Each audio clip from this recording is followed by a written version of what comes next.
Okay.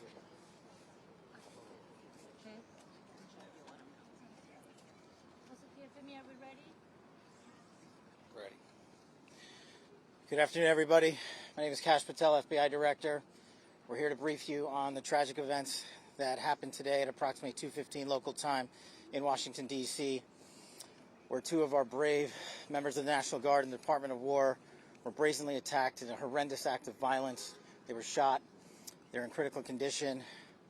As you can see behind me, we have assembled the full force of both the federal and state and local law enforcement agencies to bring bear all of our resources to make sure we find the perpetrators responsible for this heinous act.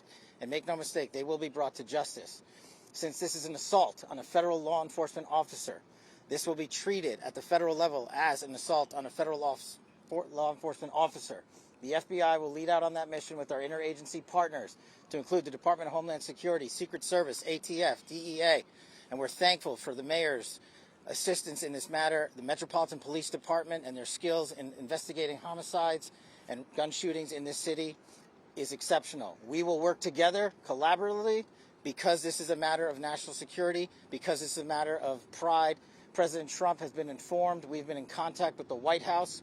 We will shortchange the American public with no resources to make sure we find and safeguard our nation's capital right here in Washington, D.C., and bring anyone responsible for this heinous act of violence to justice. I would lastly like to add to the American public and the world, please send your prayers to those brave warriors who are in critical condition and their families. They are here serving our country.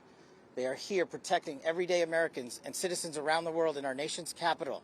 They are the heroes of this day, and we must remember them on this day and every day, and their families and the sacrifice they have made. I will now turn it over to Chief Carroll of the Metropolitan Police Department. Thank you. Good afternoon, everyone. My name is Jeff Carroll. I'm the Executive Assistant Chief here at the Metropolitan Police Department. At approximately 2:15 this afternoon, members of the D.C. National Guard were on high visibility patrols in the area of 17th and I Street Northwest when a suspect came around the corner, raised his arm with a firearm, and discharged it at the National Guard members. The National Guard members, there were other members that were in the area. They were able to, after some back and forth, able to subdue the individual and bring them into custody. Within moments, members of law enforcement in the area were also able to assist and bring that individual into custody. At this time, as the director mentioned, the National Guard members are being treated at a local hospital. DC Fire and EMS responded to the scene to provide first aid for those individuals and transport them to a local hospital. The suspect in this case was also transported for treatment at a local hospital. Madam Mayor? Thank you. I'm Muriel Bowser. I'm the mayor of Washington, D.C., and I, too, want to send my thoughts and prayers to the families of the Guardsmen and to the Guardsmen who are in critical condition in a local hospital. I am joined by members and leadership from the D.C. National Guard, from the West Virginia National Guard, United States Secret Service, Deputy Mayor Pia, Fire Chief Donnelly, and Metro's General Manager Randy Clark, and we join with the FBI Director in ensuring that MPD investigates, the U.S. Attorney prosecutes this case to the fullest extent of the law. I've had the opportunity to brief U.S. Attorney General Pam Bondi, who was speaking to the president when I called, as well as the United States Attorney Pirro, who assured me that this case will have her office's complete attention. Mayor, was there any other suspect?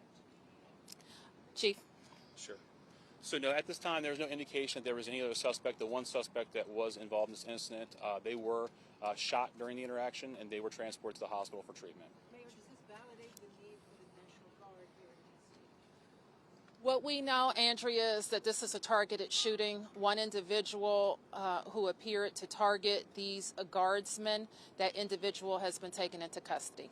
Mayor, can you tell us any more details on the condition of the two National Guardsmen and whether or not anyone else was injured? And a quick question follow-up for the FBI Director. You said that we'll make sure we find the perpetrators for this act. So just to clarify, the person believed to be responsible is in custody and there are no other suspects? Sure, so I can start out. Again, Chief Carroll from MPD. So both of the individuals, the Guard members, they are in critical condition in a local hospital at this time being treated. At this point, we have no other suspects. We have reviewed video from the area. It appears, like I said, to be a lone gunman that raised a firearm and ambushed these members of the National Guard, and he was quickly taken into custody by other National Guard members and law enforcement members. Have you got any sense of motive? No, at this time, obviously, we're very in the preliminary stages of investigation. There's a lot of things, a lot of agents that are here from various federal agencies, law enforcement agencies. We have the full power of the FBI and our federal partners here in the task force. So we're looking at all those different aspects, but we don't have any motive. The National Guardsmen that were shot, I'm told they were armed. Did they get off shots? At this time, that's part of the preliminary investigation. Can you explain how the suspect was apprehended? Chief. Sure. So how the suspect was apprehended, as I said, the individual, the suspect came around the corner. He immediately started firing a firearm at the two National Guard members. So at that time, there were other National Guard members that were in the area. They heard the gunfire. They actually were able to intervene and to kind of hold down the suspect after he had been shot on the ground until law enforcement got there within moments. And he was shot by a National Guardsman? At this point, we're still investigating exactly who shot that individual. It's not clear at this time. Were there DC policemen in the area?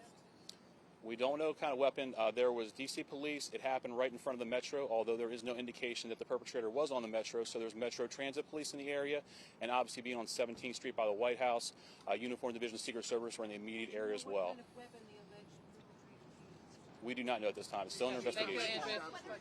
We're going to be able to take a couple more. Has been able to question the suspect, or is his condition so severe that you haven't been able to have a conversation? Sure. Again, so as I said, we're very preliminary in the investigation, so we're looking to all aspects of who the individual is, his connections. At this time, he's still in the hospital receiving treatment. And I would just like, hang on, I would just like to add, the reason that this suspect is in custody is because of the bravery of the men and women of the National Guard who responded due to their extensive training to secure American lives today. There was not any further injury and any further shootings. We should highlight the fact that the men and women of law enforcement, the interagency, the Department of War, and the National Guard executed their training with great precision today and prevented an even greater tragedy from befalling us. These National Guardsmen are heroes, and we must pray for their safety and their speedy recovery. And as the Chief said, we are in the preliminary stages of this investigation. We will run down every single lead, every piece of evidence. This is the power of the U.S. government at its best at the state, local, and federal level. That is why this interagency group is standing behind us to assure America and the world that we will continue to keep D.C. safe. And thankfully, we have Metropolitan Police Department, the National Guardsmen, and federal agents, and the Department of Justice and Attorney General willing to prosecute the mission to keep Americans safe. And President Trump has rightly stated that this heinous act will be investigated, and he has thanked the National Guardsmen and women and the men and women of law enforcement. Thank you. Thank you. Thank you. Did the suspect say anything at the time? Why did the West Virginia governor say that they Chief, was anyone else shot besides the two? Have the families been notified? General, what about the